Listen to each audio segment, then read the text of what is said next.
Hi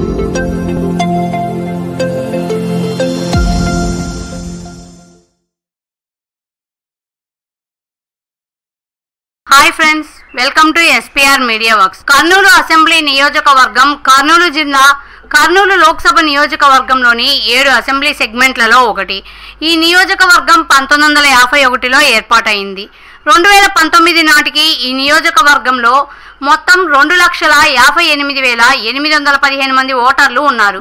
గత assembly ఎన్నికలలో YCP అభ్యర్థిగా పోటీ చేసి గెలిచిన అబ్దుల్ హఫీజ్ ఖాన్ ప్రస్తుతం ఈ నియోజకవర్గం యొక్క సిట్టింగ్ ఎమ్మెల్యే. కర్నూలు అసెంబ్లీ నియోజకవర్గం విషయానికి వస్తే ఆంధ్ర రాజకీయాల్లో కర్నూలుది ఓ ప్రత్యేక స్థానం. రాయలసీమలో అతిపెద్ద నగరంగా ఉండటం మాత్రమే కాకుండా ఒకప్పుడు ఆంధ్ర రాష్ట్రానికి రాజధానిగా కూడా కర్నూలు వెలసిల్లింది. ఉమ్మడి రాష్ట్రంలోనూ నవ్యాంధ్రలోనూ కర్నూలు రాజకీయాలు ప్రత్యేకం. ఇక్కడ సీజన్తో సంబంధం లేకుండా పాలిటిక్స్ హాట్ గా సాగుతాయి. ఈ నియోజకవర్గం ఏర్పడిన నాటి నుంచి కర్నూలు అన్ని పార్టీలను అన్ని వర్గాలను ఆదరించింది. ఇక ఎన్నికల షెడ్యూల్ విడుదల కావడంతో కర్నూలు రాజకీయాలు పూటకొక రకంగా మారుతున్నాయి.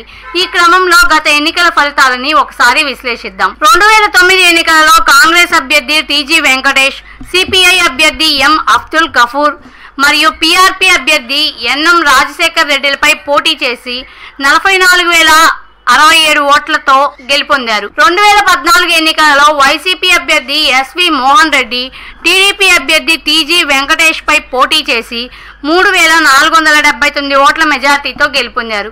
2019 ఎన్నికలలో వైసీపీ అభ్యర్థి అబ్దుల్ హఫీజ్ ఖాన్, టీడీపీ అభ్యర్థి టీజీ భరత్ పై పోటీ చేసి 5,353 ఓట్ల మెజార్టీతో గెలుపొందారు. 2024 ఎన్నికలలో వైసీపీ అభ్యర్థి ఏఎండి ఇమ్తియాజ్, టీడీపీ అభ్యర్థి టీజీ భరత్, సిపిఐ అభ్యర్థి డి గౌస్ దేశాయ్ మరియు జేఎస్ఎస్పీ అభ్యర్థి ఏఎంపీ రామయ్య యాదవ్లపై మధ్య పోరు జరగనుంది. ప్రజాస్వామ్యం వర్ధిల్లాలన్నా, మన జీవితాలు తలరాతలు మారాలన్నా అది కేవలం ఒక్క ఓటుతోనే సాధ్యం. మనం వేసే ఓటు మన భవిష్యత్తును, రాబోయే తరాల మనుగడను నిర్ణయిస్తుంది. అంతేకాదు, మన ఓటుతోనే నవ సమాజం నిర్మితమవుతుంది, ఇంకా దేశ దిశ దశను మారుస్తుంది. ఓటు అనే 2 అక్షరాల పదం దేశ చరిత్రనే మార్చేస్తుంది. కేంద్ర ప్రభుత్వం జనవరి 25ను జాతీయ ఓటర్ల దినోత్సవంగా ప్రకటించింది. కుల, మత, ప్రాంత, లింగ, జాతి,